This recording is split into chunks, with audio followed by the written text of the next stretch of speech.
అందరికీ నమస్తే అండి. మనం పిల్లల విజయంలో తల్లిదండ్రుల భాగస్వామ్యం అనే అంశం గురించి మాట్లాడుకుంటున్నాం కదా. ఈరోజు మరికొన్ని అంశాలు. ఎం అంటే మెజరబుల్. మీ పిల్లలు ఏం సాధించాలని మీరు అనుకుంటున్నారో అది కొలిచేందుకు వీలుగా ఉండాలి. మీరు దాన్ని కొలవలేకపోతే దాన్ని పొందలేరు. బాగా చదవాలి, మంచి మార్కులు తేవాలి అని గాక ఏ రోజు పాఠాలు ఆ రోజు నేర్చుకోవాలి, రోజు కనీసం 4 గంటల పాటు శ్రద్ధగా చదవాలి, 30% తగ్గకుండా మార్కులు తీసుకురావాలి అని ఉండాలి. ఏ అంటే అచీవబుల్. లక్ష్యం అనేది మనల్ని ఊరించేదిగా ఉండాలి, కానీ మరీ అందుకోలేనంత దూరంలో ఉండకూడదు. ఇదే సమయంలో ఇంతకు మునుపు చెప్పినట్లు పిల్లల శక్తి సామర్థ్యాలు, అందుబాటులో ఉండే సమయం ఆధారంగా లక్ష్యాన్ని నిర్ణయించుకోవాలి.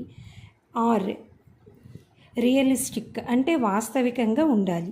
మొదటి యూనిట్ టెస్ట్లో 1 మార్కు వచ్చిన సగటు కన్నా తక్కువ పరిజ్ఞానం కలిగిన పిల్లవాడికి 2వ యూనిట్ టెస్ట్లో 25 మార్కులు లక్ష్యంగా పెట్టడం వాస్తవిక లక్ష్యం కాదు. టైం బౌండ్ అంటే ఒక నిర్దిష్ట కాల పరిమితిలో చేరుకోగలగాలి. ప్రారంభ తేదీ, ముగింపు తేదీ మనసులో పెట్టుకుని పని ప్రారంభించాలి. ఈ రోజు నుంచి వారం రోజుల పాటు రోజు గంట సేపు ప్రాక్టీస్ చేస్తూ మొదటి అధ్యాయంలోని లెక్కలన్నీ నేర్చుకోవాలి.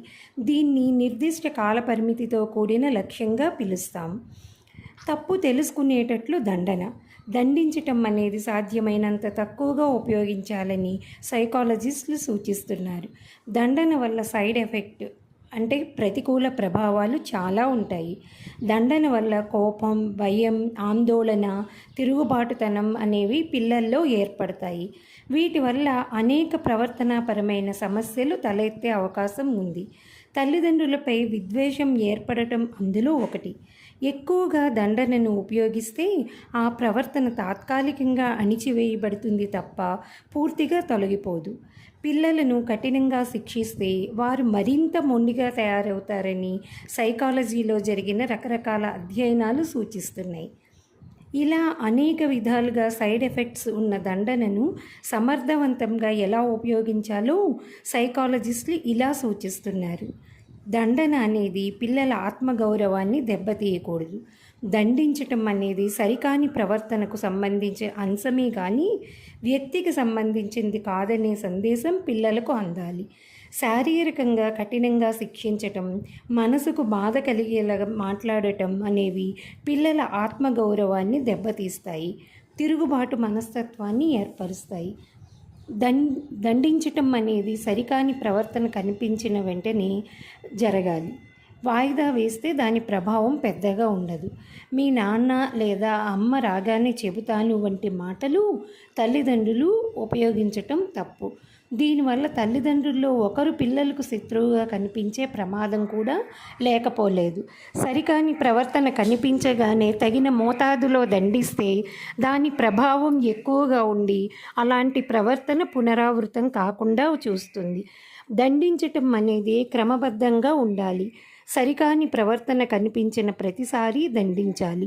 ఓసారి దండించటం, మరోసారి చూసి చూడనట్లు వదిలివేయటం, ఇంకోసారి ఇంకో రకంగా ప్రవర్తించటం చేస్తే పిల్లలు కన్ఫ్యూజన్కి గురవుతారు.